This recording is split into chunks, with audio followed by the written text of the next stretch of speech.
So welcome everyone to the session today. We're going to be talking about what to do about local admins on your devices. Because in a lot of projects that we're doing at customers, big and small, we still see that they are deploying local admins, fixed local admins with fixed passwords to all devices, and that's not really secure anymore. So we're going to go over some options that you have that you can implement, and even implement a just-in-time system, a JIT system, for your end users to have some control or local admin rights for a certain amount of time. So who am I? I am Tim Hermie. I'm a senior Microsoft 365 consultant working at the Collective Consulting in Belgium. I'm a Microsoft MVP Enterprise Mobility. You can follow me on Twitter with my tag CloudBoy.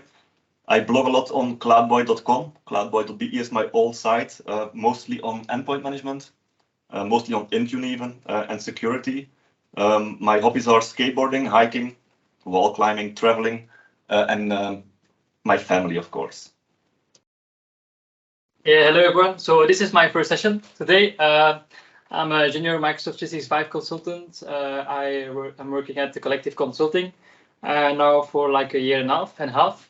And I'm actually specialized in automation and endpoint management. So everything around that, I try to automate a lot of resources to actually facilitate the life of myself and the customers, of course.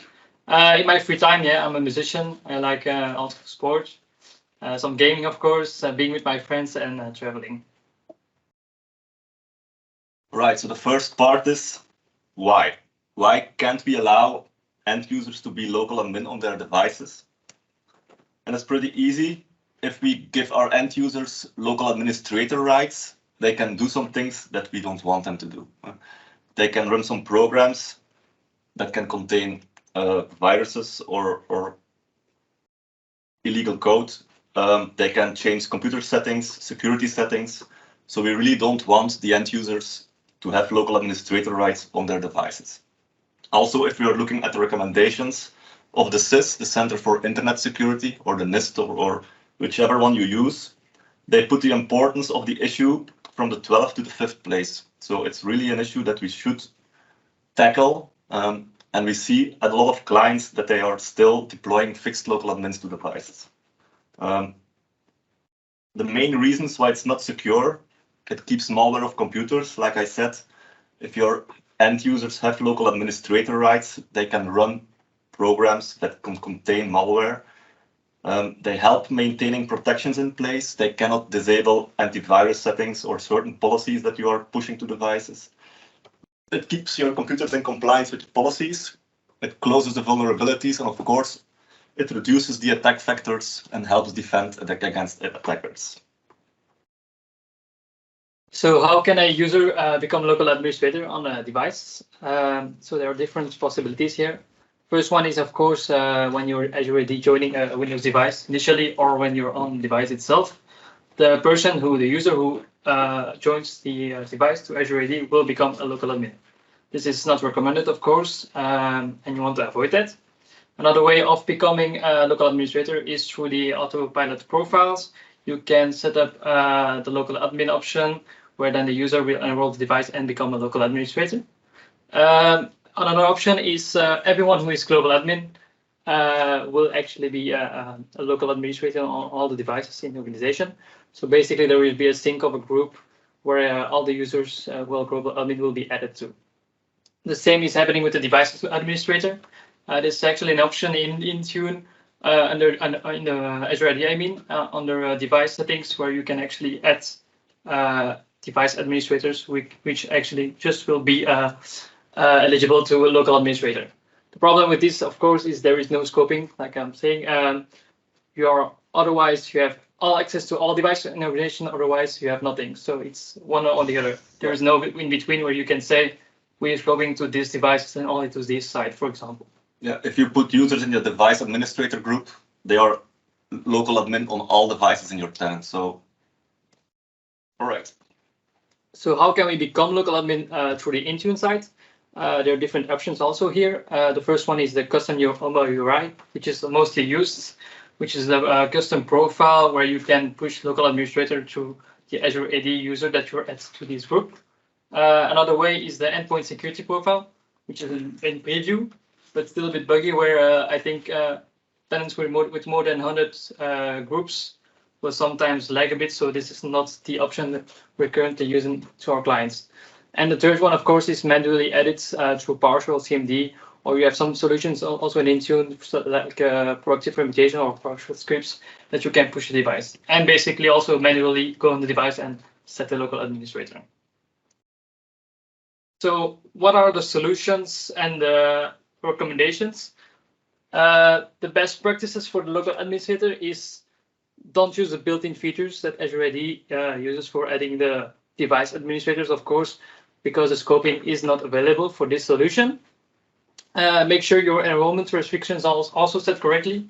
You don't want to avoid that people with personal devices enroll their devices in Intune, because they also will become a local administrator. If one of the options above are used, you can still use a cleanup script with PowerShell, so to make sure there is no local admin left on the device. And of course, the importance of scoping. We have a lot of companies who have a lot of different sites, and you want to avoid that one help desk, for example, has access to devices from another site. So scoping is a really important factor and aspect of this solution. So the best practices for local administrator is the three solutions we're going to provide. Is the first one is use the identity governance, which is actually access packages. And this allows actually to give access to some users for a certain amount of time, like with the time bomb for X hours. And then if this ends up, the access is revoked. Another implementation is the labs solution. You have the on-premise labs that already exist, but we're going to provide you a solution which is cloud only. And the third one is you have third-party solutions, which also helps to manage the local administrators on the devices. So that's it for the slides. We have a few more, but we're going to dive into demos now, and we're going to demonstrate three solutions. The first one is using identity governance. It's a built-in tool in Azure, and you can use this to allow your end users to access a group themselves, and I'll show this in the demo in a little bit, and time bomb that group. So what does that mean? We're going to create an access package. We're going to link the administrator group to the access package. Your end user can go to myaccess.microsoft.com. He can request access to that access package. Depending on your scenario, you can put an approval flow behind it or not. It can also be approved automatically. The user gets in the local admin group. Of course, we push it with an Intune profile, and they will be local admin for a certain amount of time. This is a really nice solution that we can use with built-in Microsoft technology. The only issue here, again, is scoping. So if we scope with groups for site A, for example, at Belgium 1, if the end user has access to the access package, he will be local admin for all devices of that group for a certain amount of time. So that's an issue at the moment. I'm pretty sure if we're doing some smart work with automation, that we could create some automation when a new device rolls out, that a group is created for the device itself, an access package is created, but that's something that we're going to look into for a future session. For now, we're going to show the initial setup, and let me show you in a demo. So identity governance. The first thing we have to do is create a group, and I already created one. You can see him here. Group, Azure Active Directory site. So this is all the administrators for the BE1 site will be in this group. If you look at the group now, we have 0 members. Yeah. So this group is pushed with an endpoint security profile to the devices of the end users. So first part, we create a group, an empty group. Then we create an endpoint security profile or a custom YOMA URI, like Berkan said. You can see here I have a profile, also scoped again, Belgium 1, only for this site. And if you look at the profile here, this is the group we just created here. So this group is deployed to all devices from Belgium 1, from the site Belgium 1. At the moment, there is no one in the group. So how can we set up the access package? And it's pretty easy. It's a straightforward process. You go to identity governance. And here you have access packages and you create a new package. I will go through the package that I've created. So demo MC2MC local admin. If you look at the package, the resource role, you can see that the group that I mentioned before is linked here. So people who have access to this package will be put in this group. If we look at the policy and we edit it, you can see that we here, for demo purposes, I put it for users in your directory. Of course, you're going to scope it off with groups here also. I told you about the approval flow that can be put in place. You can see this here, require approval. For demo purposes, I didn't put an approval flow in it, but it is possible. Yeah? And then the life cycle, you can see that I've time bombed it for 1 hour. So they can get access to the package. They will be put in the group. They will be local admin on the devices, on their device for 1 hour. How does this look for the end user? So if I am an end user, you can see here, Timpen-test is my test account. I simply go to myaccess.microsoft.com. And there you can see all access packages that you are eligible to. So you can see here, demo MC2MC local admin. This end user now wants local admin rights because he has to run something. So he can request access here. Business justification, and we're going to submit it. This process goes really quickly, and I'll show you also. It doesn't take a lot of time before the end user is in the group. So let me refresh this page. There. And as you can see, I have an active access package now. So it will be time bombed for 1 hour. After 1 hour, my user will be out of the group again. I showed you before that my group was empty. So let's check if it's there now.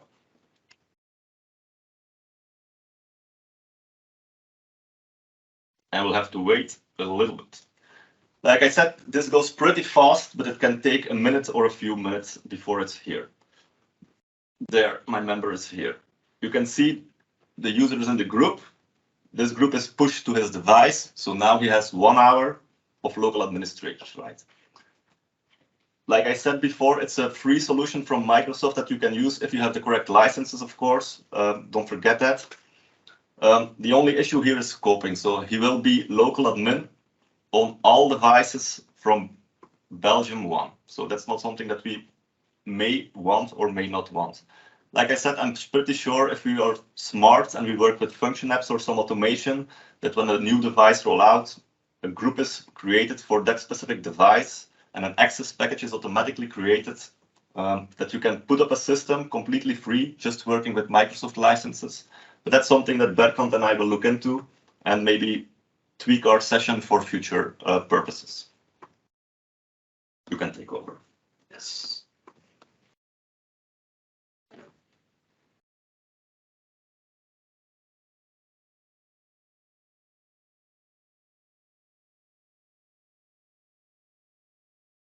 All right, so I'm going to talk about the Cloud Labs solution. I'll dive right into it. So here you have the architecture, which is provided by the MS Endpoint Manager team.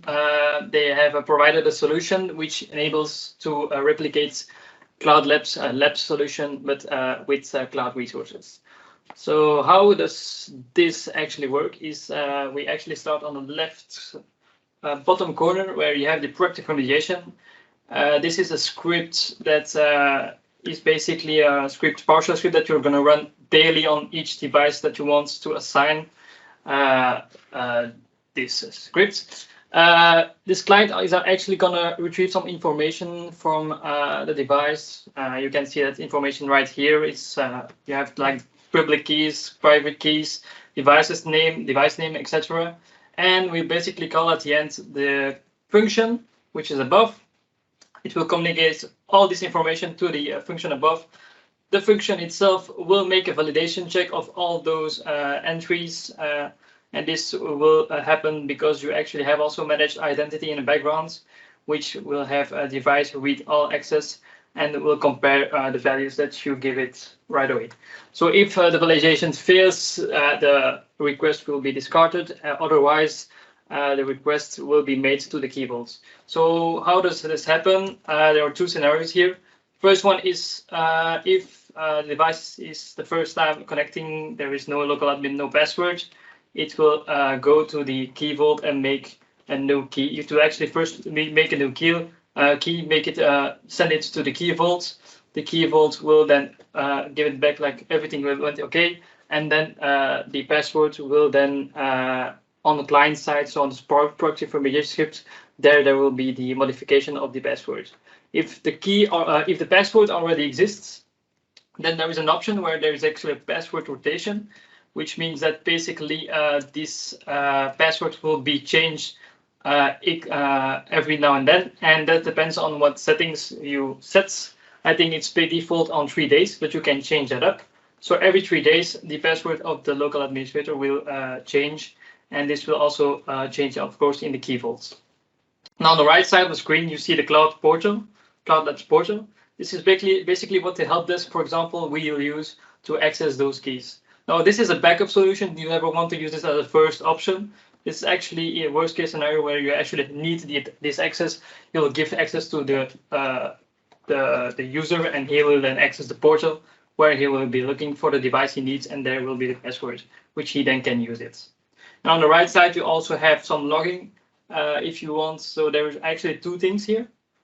You have the logging part on the device itself, where all the events will be sent to the event log and then through the function, and then back to the log analytics workspace, which is all your logs will be collected right here. And otherwise, you also have the Cloud Labs portal, which will monitor all actions provided in this portal. So for example, then even a help desk will be looking for a device, this will be logged into the Cloud Labs for monitoring first-person software web or dashboards or whatever you want to do with it. So the script is actually, there are two parts. So there is a detection script and a remediation script. Detection script will actually just make the new event log if it's not already there, just to check it. So basically the remediation script will always run. In both cases it will run. So we're gonna dive right into it. And the only options you actually have to modify are these ones. You have the choice to name your local admin on the computer. Now I chose to name it TC local admin. And you have here two parameters. These are actually your connections to the Azure functions, and these also need to be set before you can make it work. Then there is a third option where you actually enable the events that you send. You can set this to false if you don't want to send the events, and set it to true if you want to monitor all the client side execution, etc. And the event log name, event log source, you can also change it. So this script will basically do that. I'm not going to go too deep into details, but if you then go to the Azure sites, so this solution is provided by MS Endpoint Manager. This is also very clear. There's a very good explanation here on how to set it up. It's basically an RM template that you execute, and it will make all the necessary resources. The different resources are also set here, so you can basically go through it, and everything is really good explained. So when you have your Azure function, basically here also you have under your settings configuration some different options. You also can decide to change, for example, so the update frequency, if we're going to check, is on 3 days. So that's the password rotation, which will happen every 3 days. So if the check happens, for example, today, and 2 days ago the password changed, it will not change it, and this will also be visible in the logs. You can also, apart from this, change the password length if you want, the allowed characters, and the key vault name. The other options are not to be messed with, because otherwise maybe the solution will fail. So under the functions, you also have your two functions. And so the one is for the science and client event, and the other one is for the set secrets, but I'm not going to go too much into details. So basically, if we are going to look at the portal, the Cloud Labs portal, how does it happen? Actually, in the background, there is an enterprise application which is running. It has the only access it has is the user read access to read the users who actually use that portal. And you're basically gonna manage the access through the enterprise application. Let me just open it right away. Okay, so for this example, I am like now the only user who has access to the Cloud Labs portal. If I would like, for example, a help desk user to have access to it, I will have to add him here. Why is that? Because here, if you go to properties, we have selected the assignment required to yes. This will enable that this solution works, otherwise everyone has access. So for example, if I would take my user in this case, I will take the URL to the portal from the thing. So that is actually the app service, which is the web app. It will provide a URL. You can change it afterwards, but this is what you're going to use to access the website. So if I now would do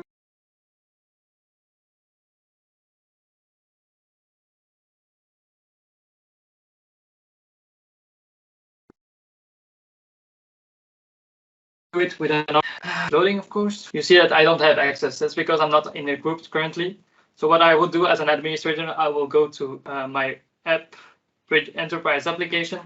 I would say to sign a new user, for example, or a group, but in my instance, I will use a user. I will take my user, I will add him, assign him. This is basically happens. I'll refresh it. Maybe it's already working, not yet. I'm gonna maybe do a new window to be sure. I will go back to the place, to the URL. I will connect with my user who has just had access to the portal. Of course, use MFA.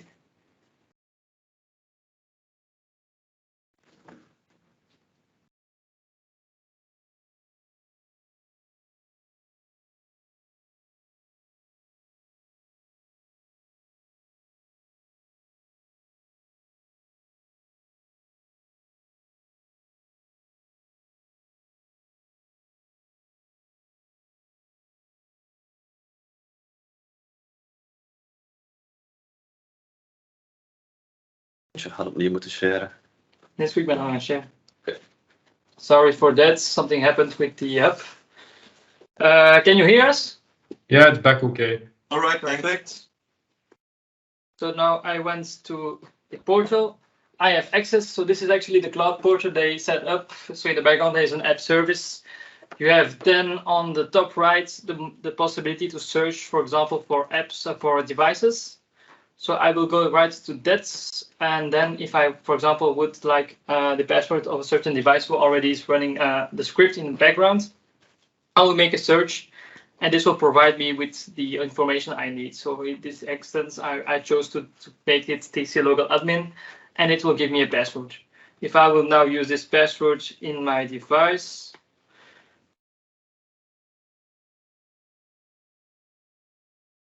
I'm gonna use other user. I will take like, I hope it's not too small, but I think it is.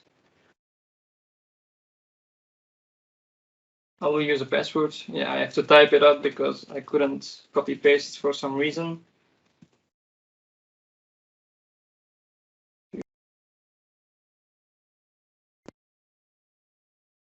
And then I'll use the password, and basically it will work. So I'm inside now with this new admin user, which is you can actually look it up in the admins, and you will see it there. So now I have triggered an action because here I am with the lab user 2. I have triggered this action to actually provide that password.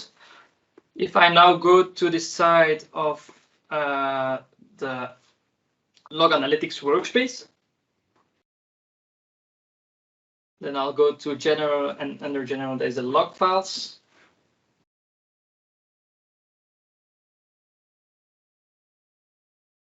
Under custom log, I will have two possibilities. So this possibility, the client is the event logs from the client side, especially with what's happening. So if I do a search on that,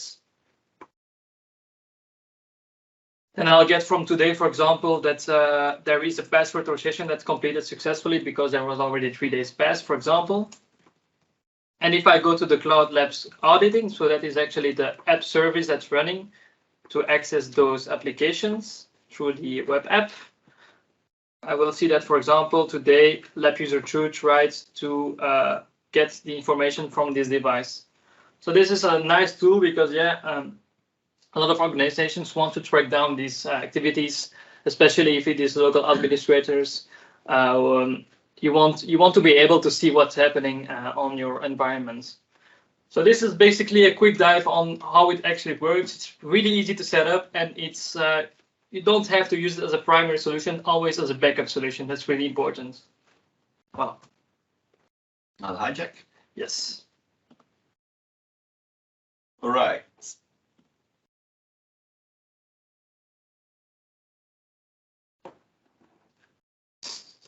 Then we have the next one, and my screen isn't coming through. Check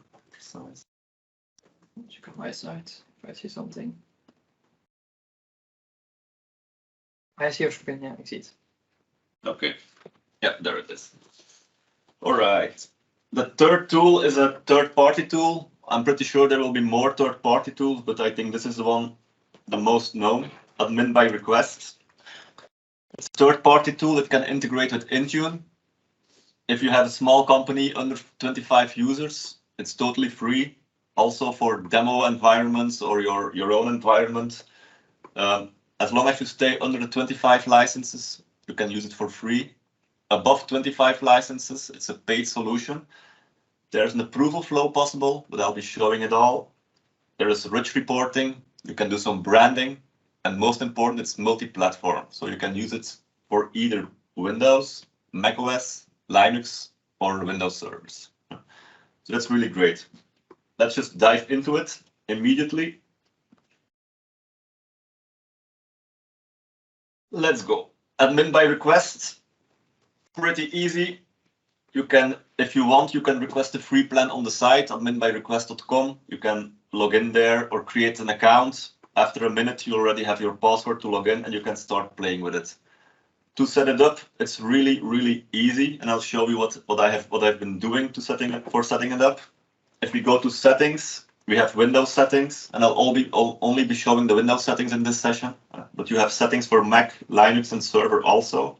So if we go to the Windows settings, the first part I want to show is scoping. So if you are using this in a hybrid join scenario, which we don't like, of course, you can scope here that the user must be in a group, or the computer must be in a group, or the user must be in an organizational unit, or the computer. Yeah. For Azure AD, we can connect it with admin by request. Easy peasy. We do an app registration with just one. And let me show it. The app registration. Admin by request Azure AD connector. The only thing we have given from permissions is directory read all, so they can read it, but that's all they can do. We create a secret, and that we configure here. So once it's connected, and this is a necessary step for Azure AD joint devices. Yeah, so don't forget, we have to put this in place. Let's go over the other settings. Authorization. We have two options with admin by request. We can right-click on an application and run as administrator. We can allow it here. You can put approval flow behind it or not. What I mostly do is for run as admin, I wouldn't put an approval flow behind it. I do put a reason behind it, but you can also start an administrator session for a few hours or for a few minutes. You can specify it here, and there you can put an approval flow behind it. But it's depending on the scenario, of course, and on your customer, what he wants. This is the authorization settings. Let's go to the endpoint settings. Like I said, we can brand it. I found a mistake. Let me just fix that quick. You can brand it completely. As you can see, the logos here, but also when I demo it on the client side, you will see nice pop-ups with the logo from the branding. Instructions. You can show instructions on start if you want. You can show them every time, show them weekly, show them monthly. You can put them off also. You'll see this when I demo also. The look and feel. There are some options here. There's a skin that you can select. Email fields, phone fields. You can really configure the look and feel yourself. You can put a custom icon there. There will be an icon on the desktop. If they double click it, they will ask for administrator rights. If you want, you can create a custom icon and just an icon name. UAC prompt. Auto updates, also interesting. For this to work, of course, we have to deploy something to the devices. So if we go to download here, let me just jump here. You can see that for every platform, we have another download, of course, for Windows, for Linux, for Mac. If you download it, you will see that it's an MSI. You can push it with Intune immediately. You can wrap it as an Intune Win. Yeah, it's really easy. I'll show it in a bit also. Let's go back to the settings and see if there's something interesting to show here. No. Yeah, there's some malware detection that's happening by admin by request. You can put it on or put it off. You can also whitelist applications, pre-approved applications that won't trigger the pop-up. So that's also really interesting in certain scenarios.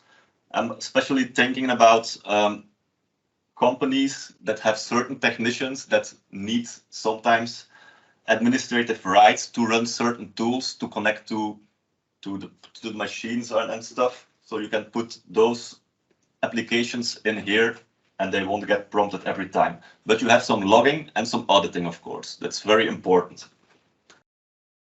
Let me show you how it works now.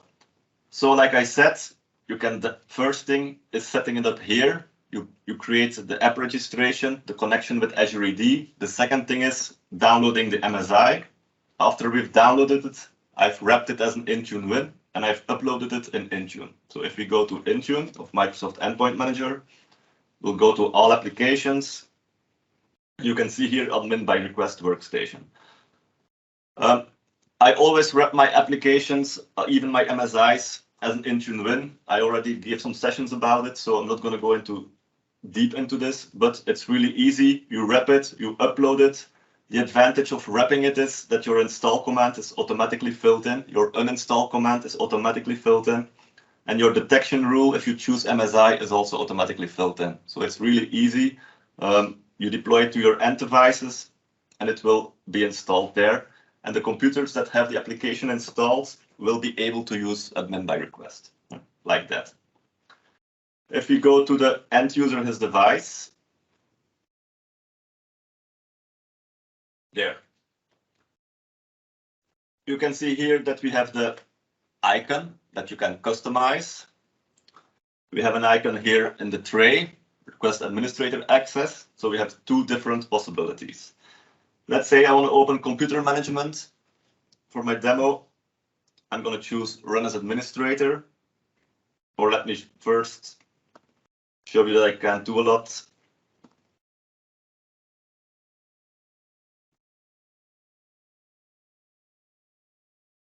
There, I can't delete anything here. I have no admin rights.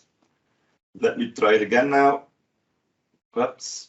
So we're going to request local administrator rights for the moment. So we want to run it as administrator. And that's where admin by request pops in. So we get a pop-up. You can see the logo of the collective, my email, my phone, the reason. And I click on OK. Code of conduct, you can put it on or off. And there, it will be opened and I will have administrative rights here.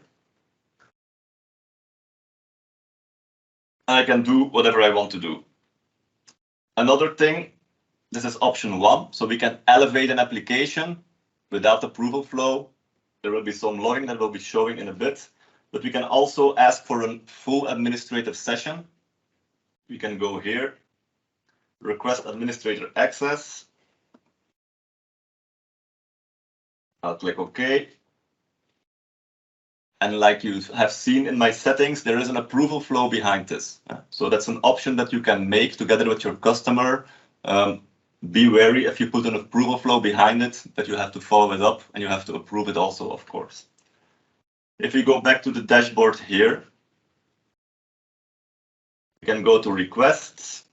we can see here that I have a request. I'm requesting to run an administrator session. The reason is my demo.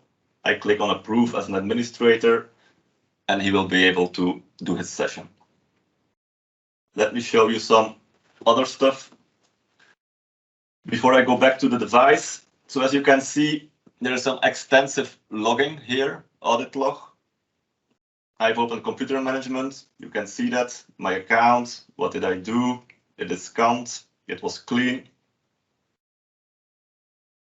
We have some reports, also user reports, a lot of reports, approver activity, which applications are elevated, which user did elevate. There, and you can see a lot of info. For this demo, there is not much data in here, but this is a real big advantage for me for using this product, especially the approval flow, all the settings that you can customize, the audit log you have, the requests, the inventory. You can see who has it on his system. So it's a really great tool. Licensing wise, I don't know a price of what the license is. I contacted admin by request, and it depends on scenarios. Also, if you work with a Microsoft partner, you can become a reseller for admin by request, and you can promote their product and have a percentage of the fee for yourself also. So that's also really nice. Let's go back to my device. As you can see here, I approved my session. So I get a nice pop-up, and I will start it. And I have now 15 minutes of administrative access. Everything is fully customizable, as you can see. For your end users also, it's really easy. They don't have to do a lot of things. Just click, ask access, do their work. You can follow up, you can do auditing, you can create reports for management. So it's a really nice and neat solution.